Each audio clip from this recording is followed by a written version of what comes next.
Alright, it is the last video in my budget build series. I just wanted to do the last video as a quick overview of what I've accomplished here. I've got all my notes here on what everything is and what everything costs. I'm going to go ahead and link a lot of the stuff in the description. I'm going to try to link as much of this stuff through Amazon because that's where I got it. Also, I have an Amazon Associates account, so if you use those links, it will help me out over here at the channel. But there are some things that I bought not off of Amazon, and I'll explain where all this stuff is at. And I'll also kind of try to give you some more ideas, some cheaper ideas, because this wasn't necessarily the cheapest build I could do. I used a lot of parts that I already had, like my boots. I had those for a while, so I just used them, but they're pretty expensive boots. Also with the gloves and that kind of stuff that I already had on hand, but I got the prices here. And so there's other things that you can do to make this more reasonable for you if you wanted to start to build a Mando build. So I'm going to kind of start from the bottom and work my way up to the top here. I've got my notes, and yeah, I'm just going to kind of go through everything. The first thing, obviously, at the feet are his boots. These are actually, I'm not positive, but I found these boots because I thought they looked really similar to the Death Watch boots in the Mando Season 1 when they showed the Death Watch. We did a lot of searching. These boots I got from, let's see here, Historical Emporium. They are called a Captain's Mid-Calf boot, and they were around $68 plus shipping. So they were expensive, but they might actually be where they bought the boots for the Death Watch. Now, I don't know that for sure. It's been a while since I was investigating all that stuff because I was planning on doing an actual screen-accurate Death Watch, which this is not, but I really like the aesthetic of the Death Watch, so I kind of try to make my budget build a cheap version of the Death Watch. So that's how much the boots were. They were $68 plus shipping. I really like these boots. Getting them put on and walking them around in this kit, I really like the aesthetic. I like the look of them, so they're pretty awesome. Now, if you didn't want to spend the $70, I highly recommend finding a pair of Chelsea boots. I found some Chelsea boots on Amazon. They're $30 and they look awesome, and they have a bunch of different color options. They're from Bruno Mark, I think, and I'll link these in, but they're $30. So that's a great aesthetically Star Warsy boot that you can use for $30, or you can go to Goodwill, go do some garage sailing or whatever, and find a pair of boots for $1 or $2. Also, you should try to stay away from zippers down the middle. Try to keep them smooth. You don't have to. Like, all the stuff that I'm saying here is more directed towards the CRL and the Mandalorian Mercs Costume Club, and like I say before, I know a lot of people are just wanting to build a Mando kit. They're not necessarily going after getting approval from the Mandalorian Mercs, which is awesome. That's fine with us. Come and still see us if you're at conventions. If you see us Mando Mercs walking around, always feel free to come up and chit chat with us, because we love old Mando kits. It's just kind of stuff I'm trying to drive towards that. So yeah, a Chelsea boot's a good clean aesthetic boot. Like I said, I found one brand new for $30. If you can find a different boot, motorcycle boots or whatever like that are smooth, have buckles on them and not zippers, and like these have a zipper on the inside of the boot, which is fine.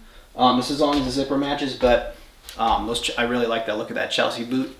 And then you can do what's called a putty wrap. I think that's how you say it. It's like a World War II style wrap that you can get for $20. But you don't need to buy them for $20. Just cut a 4-inch strip of cloth and wrap it around your leg like Luke Skywalker, and that makes a really awesome bottom half for pretty cheap. So if you're one of those people that knows how to find a deal, I highly recommend, you could probably save a ton of money just by digging in and trying to find deals, which if you're trying to go the budget route is the way to go. So the next thing I'll talk about here is my flight suit. My flight suit was $37 off Amazon, It's the Colossus long sleeve coverall. I'll link it. It's modified, right? I had to do some taking in the seams. I put some stirrups on the bottom. I put this collar thing in here, which took time. Like a lot of the budget, like I said, the budget build stuff is going to be a lot of your time and a lot of your tinkering. It's the cheapest way to go if you can do it yourself. And that's kind of the purpose behind this build, is to try to get people to see that, I mean, this stuff is not easy, but it's, if you want to jump into it, you can definitely probably get something pretty cool all on your own. And there should be people around your general area that are in the Mercs clans. There should be a local clan somewhere around you, and they have armor parties, and they'll help you out. Don't be afraid to reach out to those guys for help, because they're gonna try their best to try to help you accomplish what you're trying to accomplish with this stuff. So the flight suit was 37 bucks. It's altered. I brought it in to make it fit my body more.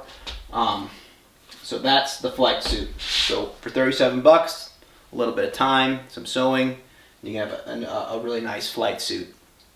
I think the CRL states it has to be matching color top and bottom. So you can't like have a black shirt and some blue pants. It's got to be one consistent color all the way through. If you don't want like a onesie, a full-size coverall, I recommend buying Dickies. Dickies has black pants and a black shirt, and if you want different, they don't have to be black, but they've got grays that match, they've got greens that match, they've got browns that match. And so if you want to go with a two-piece, which makes it easier to go to the bathroom, I highly recommend buying Dickies stuff, because they have matching tops and bottoms and pretty cheap stuff. You'll have to alter them too, but if you don't want to go with the one piece like I did, that's what you can do for a two-piece. And I think the shirt's maybe around 20 bucks and the pants 30. I'm not exactly sure on that, but that's a different route you can go. The next up, we'll talk about our vest here. The vest was from the Army Navy Sales, ArmyNavySales.com. This is the TAC Pro Gear Concealment Vest, and it was $25 plus shipping. This vest is probably the most thing I'm excited about this kit, because vests are hard, not necessarily hard to find, but a good vest, finding a $25 vest that hangs the armor really well and fits my body really well, I'm excited about that for 25 bucks. That's a bargain. So don't be afraid to go and get one of those. So that's that. The helmet at the top here is a Black Series helmet. I love these Black Series helmets because they get a good quality helmet, and it was like, they're like 125 bucks. I usually buy mine from GameStop. You can find them on Amazon. When they do come out, you need to jump on it.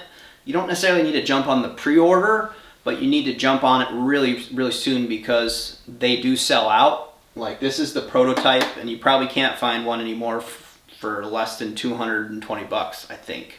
I could be wrong, but a lot of these Black Series helmets I'm seeing, like the Boba Fett one, like the original Black Series Boba Fett helmet, I bought it for 125 bucks, and they're up over 200 or whatever. So you may have to dig to try to find one, like the Death Watch ones. Oh, I don't have it over here. Death Watch helmets, I think, are out now. You could probably find one at a GameStop or at wherever online, and it's a really great helmet for 125 bucks. Now, you could probably find one on Etsy for less than that, 3D printed. You're gonna have to put a lot of elbow grease and sanding and smoothing and getting all the print lines out of those. These are still great helmets. I've done these Black Series comparison videos. I like a Black Series helmet. Obviously, I prefer full metal, and that's typically what I'm going to use, but for the budget build, I wanted to use something that's more easily gotten by average Joe or average Sue out there. So that's the helmet, and it's custom painted, Death Watch style. There's actually a video on this. I know it wasn't in the budget build, but I've actually painted this a long time ago with my brother. My brother painted it. We kind of did it in tandem. So that's that. As for all the armor pieces in the pistol, I spent $65 on Sintra to make my whole entire kit, minus the shoulders, and I'll talk about these in a minute. But the chest, the thighs, the knees, the back plate, these, and my blaster are all made out of Sintra. I bought all my Sintra off of Amazon. You can go to a local sign shop and probably get a big, huge chunk of 6mm, probably less than this $65 that I spent on Sintra off of Amazon. I'll still link it, and if you want to use my Amazon Associates codes to help me out, hey, that's awesome. If not, I highly recommend going to find Sintra at a sign shop somewhere, because you probably find it cheaper for a lot more. And you don't necessarily have to go with the 6mm. You can go with the 3mm. It doesn't have to be a 1/4 inch thick. That's just the aesthetic that I wanted, so that's how I went. That's what I went with. Also, this chest plate is probably the easiest to get approved with, because you don't have to deal with spacing issues. But it's not the easiest to make. If you're just jumping in and you're not super crafty, you might want to go with the more Boba Fett style plates, but you're gonna have to fight with spacing. So when you go take your approval pictures, you do all your side to side, and they are pretty picky on how those plates are spaced, because it just aesthetically, if you're got all your plates all weird, it just doesn't look right. So this is going to be the easiest probably to get approved with, but not necessarily the easiest to make. This is a pretty complex build, so I just wanted to throw that out there to let you guys know that. Now my shoulders here are actually PVC. I wrote it down here, shoulders. I used a 6-inch hub, 90-degree PVC sewer drain elbow from Menards, and they are around 15 bucks a piece. So I have $30 in my shoulder belts. Now, you don't have to spend that much. You can do a Boba Fett style Sintra shoulder, even on a post-Empire belt. I believe you can do that, and it's going to cost you whatever the Sintra, so next to nothing, because you could probably fit it in on a big sheet, you know. I just like the look of if you paid like the Death Watch armor. They have not necessarily that exact style, but it's more of a convex shape.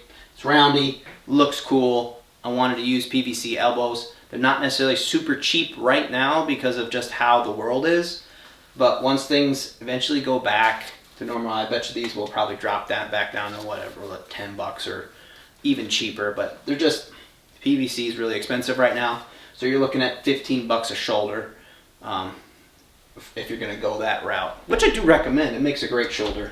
It's really, really stout. They're heavy. They feel good. So I'm pretty happy with that. Now, the belt assembly here. I bought my leather for the pouches and the holster from buyleatheronline.com, and it was $60 for that piece that I bought. And that got me, like, I think it was 9 pouches and a holster, and then a leather backer for my belt. So that's, you don't have to buy that much leather.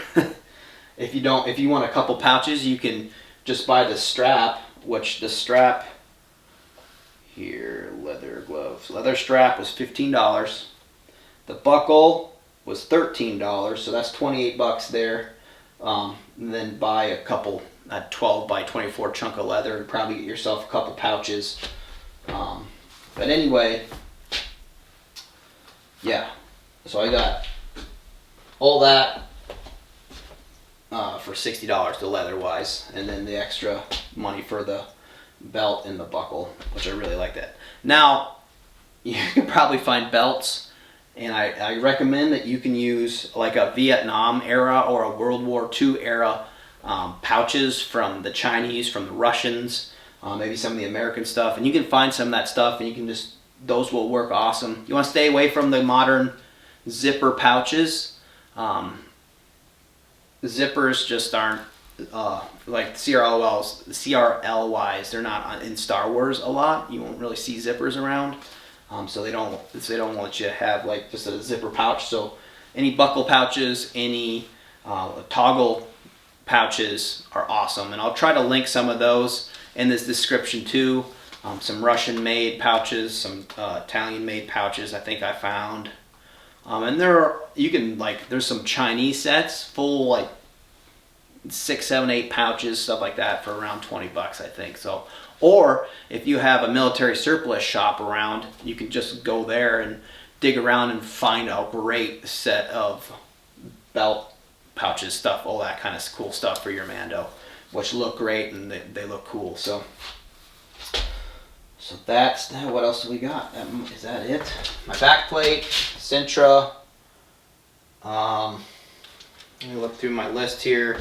Got the helmet, the vest, the suit, the boots. Oh, gloves. Gloves. Gloves, the gloves I used were $25. Right, gloves, $35. But I had these gloves lying around for a build I bought that didn't work out. So I had, like I said, the gloves and the boots just laying around. You don't have to spend $35 on gloves, but I really do like these gloves, and it's because they have this gauntleted section, and they're soft and they're leather, right? And they look really good. They got these features in there. So I just like the look and aesthetic. So usually if I'm doing a custom Mando, these are the gloves that I go with. Like I said, if you're trying to cut down the price, you can find cheaper gloves than this somewhere. And they don't even have to be leather. They can be fingerless. They just can't have any brands on them or have any recognizable camo or stuff like that. But I just like the gauntleted glove because it'll cover up your shirt when you're putting your gauntlet on. And so yeah. I do have, like, on the pouches, the little brass fittings. Those are 10 bucks. I have a bunch of miscellaneous stuff in this kit. Paint costs money, that's miscellaneous. Glue costs money, that's miscellaneous. What else do we got here? A couple little these things in the knees, elastic. That stuff's kind of miscellaneous. So I'm gonna figure probably another $50 in miscellaneous stuff to finish out my kit. So I spent around $525 on this kit right here. Now you may think, if you're new to costuming, especially Star Wars costuming, that that's a lot of money, and it is a lot of money.